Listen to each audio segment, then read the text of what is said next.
with tons of interesting new gacha games on the horizon, such as Mugen, NTE, and Azure Premilia.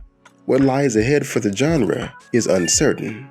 But as for now, one thing is true: Kuro Games has ruined Endgame. For his contemporaries, we eating good over here. Coming from a game that formerly had only one method of in-game play, the importance of having things to do after you're caught up to speed on the story cannot be overstated. Weeks ago, we only knew so much about Wuthering Waves. There was no clear picture on how they would expand on their foundation and what was to come in the future. However, currently, we can see that Wuthering Waves has 4 main expressions of in-game play, and it goes without saying that the enjoyability is only possible because of the satisfying combat. There's the Tower of Adversity, the Illusive Realm, the Hologram bosses, and the world. Each of these game modes have their own long-term benefit to your account as a whole.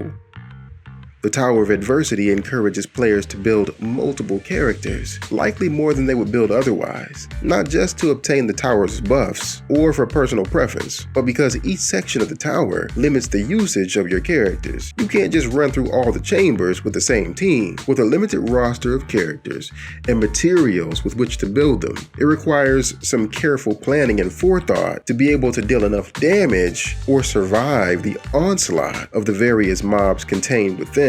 The monsters and mobs this mode provide change from patch to patch, so if you don't have the best characters ready this time, maybe you will next time.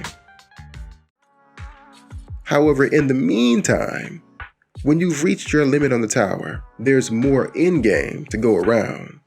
The Illusive Realm provides a roguelike dungeon experience where each character has their own special set of character-specific buffs. And that's in addition to a ton of general buffs to experiment with. This, along with the beautiful environments and an underlying story to connect it all, makes for an engaging experience with a lot of replay value. Furthermore, it allows you to try out new characters as well as existing characters you might not have built yet. This gives players a chance to see if they might want to pull for the new limited banner character or maybe build a character that they've been sleeping on. In addition to all the interesting features this game mode presents, another charm point is that it changes with each update, not just the monsters, but also the story and the setting. This provides a breath of fresh air and keeps the experience novel and exciting. Modes like Illusive Realm and the Tower of Adversity have a level of intensity, but when it comes to for real Wuthering Waves creme de la creme intensity, look no further than the hologram bosses. I look at them as true form bosses, and what I mean by that is as we explore the world, it's supposed to be scary and dangerous.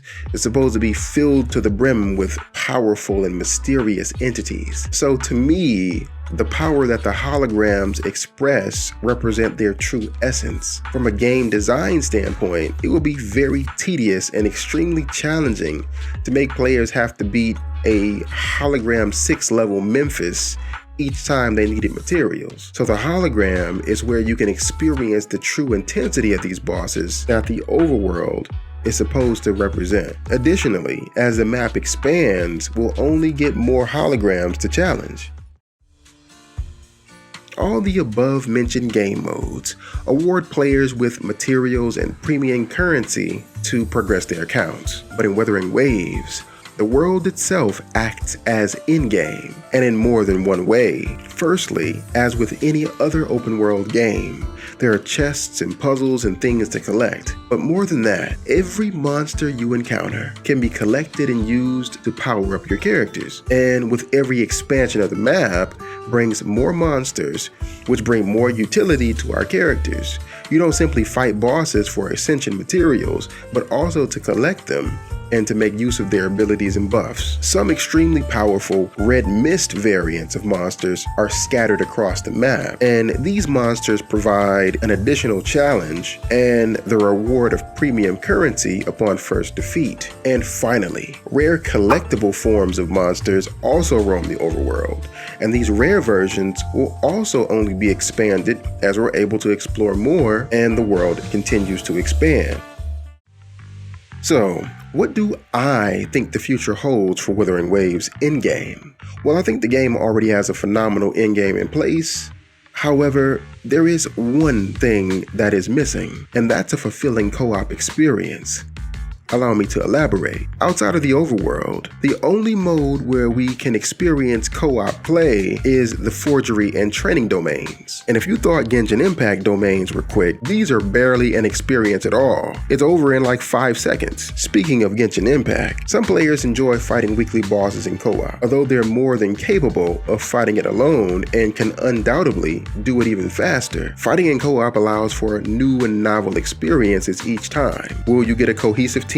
Will your team be a mixed bag? Will a teammate get one shot right at the start? Is there someone there just to flex their C6R5? You never know. The weekly boss co-op experience is so loved that there's a thriving YouTube channel dedicated to showcasing it. Improving the co-op experience isn't just good for the player. There's no better advertisement for a skin, a character, or a weapon than to see other players with it. I can't say when I foresee them expanding upon this feature, but I do feel that it's on the horizon, both in permanent content and in events in the future. The Tower, Illusive Realm, Holograms, and the world itself put other Gachas to shame.